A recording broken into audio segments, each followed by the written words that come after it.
What's up, Michigan State fans? It's Jacob Kotzik here back for another episode of the Michigan State Spartans Insider Podcast. This is our podcast for Thursday, February 12th, 2026. Going to talk some more basketball with you guys. Not going to preview this Wisconsin game just yet. We'll do that tomorrow. But just going to talk more holistically about this team and some of the things this team needs moving forward for the rest of the season. I mean, it's kind of crazy to think, but there's only, I believe, seven games left in the regular season, and then it's off to the Big Ten tournament, and then it's March. It's March Madness. So you're only guaranteed 9 more games this season. You'll probably have more. Chances are you'll probably play more than one game in the Big Ten tournament, and probably more than one game in March. But the games are truly numbered for this point in the season, and there's only so many opportunities to get better before the big dance begins, and it's really time to show. At the end of the day, that is kind of what your season is judged by, how far you went in March. You can have a great regular season, you can do this and that, but if you bounce in the first or second round, it's really just kind of a shrug your shoulders type of year. You can be mediocre for most of the season, but if you make the Final Four, a banner goes up and you're remembered forever. There's one, I can't remember which exact year it was, but there was an MSU team that was a 7 seed that made the Final Four. This is how it goes. But how does this team kind of get to that point and maybe try to rattle off another deep run into March? This team made the Elite Eight last year, but fell short against a pretty good Auburn team. I think the pieces are there for it. Will it happen? I don't know. If I had to guess, if I had to pinpoint I think the point where I think this team would probably be eliminated in the March Madness tournament, I'd probably guess Sweet 16 right now. That's just my personal guess. If it's the Elite Eight, that wouldn't stun me at all either. If it's the Final Four, it wouldn't stun me either. And really, second round wouldn't stun me. Really, anything first round, I think anything in between the second round and the national semifinal, Final Four, none of that would really surprise me. First round and championship game would surprise me. But how do you get to this point where you're talking Elite Eight, talking Final Four, talking Natty game? And personally, I think a lot of it comes down to just more consistent shooting. I think that one of the interesting parts, though, is that this team, not a ton of variance in terms of they shoot amazing one night and then poorly the other. Like that, there have been great nights and there have been really bad nights, but it hasn't been completely all over the place. There's always naturally going to be variance for every team out there.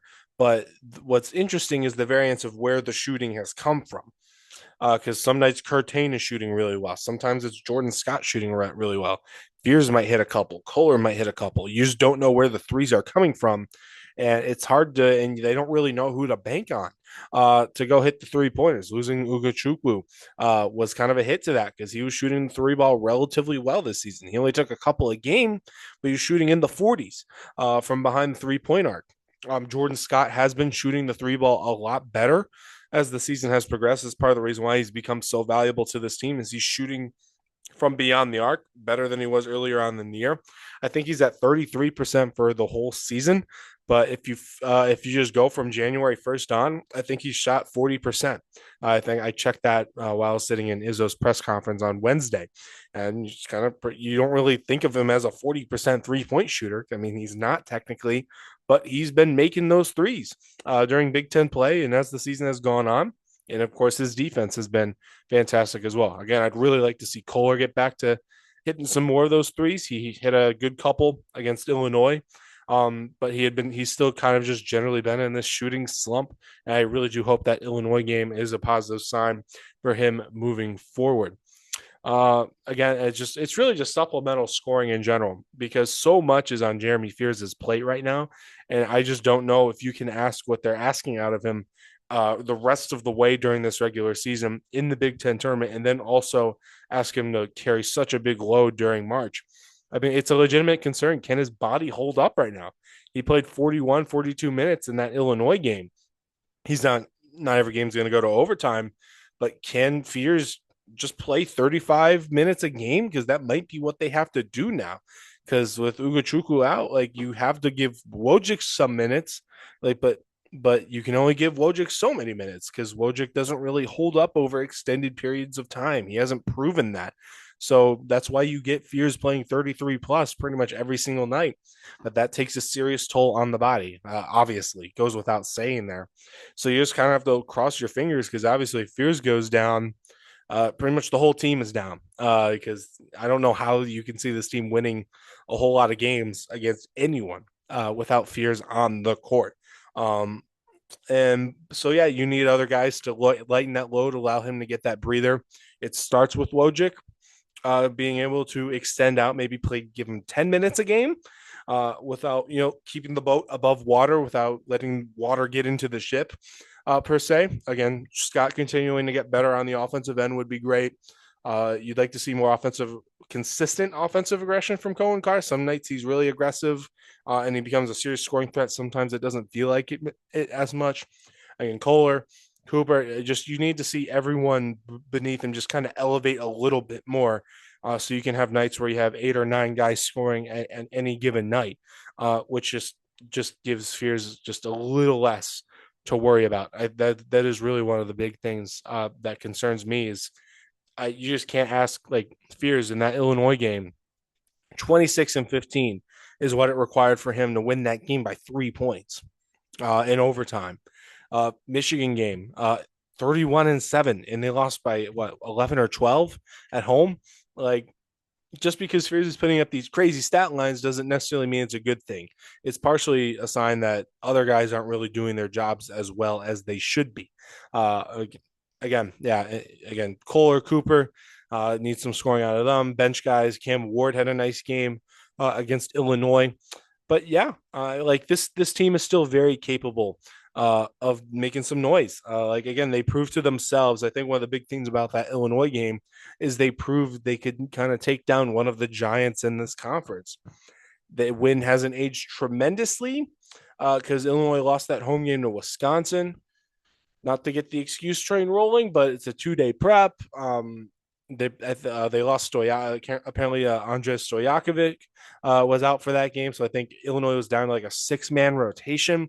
And again, they already played a emotional road game overtime. Not the greatest spot, I guess, of all time. They're already down Kylan Boswell, but still, they got beat by a team they should probably beat, especially at home. Michigan now is to play Wisconsin on the road.